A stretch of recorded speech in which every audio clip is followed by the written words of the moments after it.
like this process is a little bit different than normal. Typically I might like project or use like they call a pounce pattern, which is kind of like a full scale rendering piece of paper that you transfer the artwork through. But for this, because it's so big, you might be able to project, but I can't really with my setup. So I'm gonna kind of go old school, and I have a 2-scale drawing of the actual wall with the artwork overlaid, and then there's a 1-foot grid over that. And so kind of using the windows as a mapping mechanism, I'm going to kind of delineate the grid off of that. So what you're seeing right now is large chunks of primer, where ultimately I'll kind of superimpose more specific shapes and colors and whatnot over that. But it's kind of what I'm doing. It's sort of like making it up on the fly a little bit in terms of just seeing what works and what I'll have to make adjustments for. But what is it going to be? It's a scene of people and animals and trees, and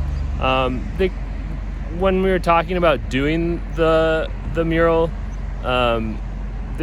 there's this common theme of sort of neighborhood and just kind of community, and I work with a lot of like character and people as the emphasis of my illustration and artwork, so that kind of is a natural fit for me.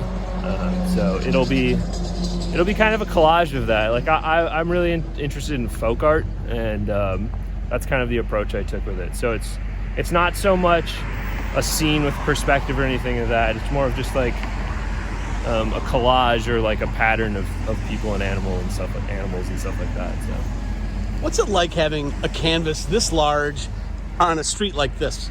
I mean, it's pretty awesome. I grew up in Madison, and when I was a teenager, it was a really big interest of mine, and I wanted to do them, but it was, I think, probably a little bit harder then to get that to happen.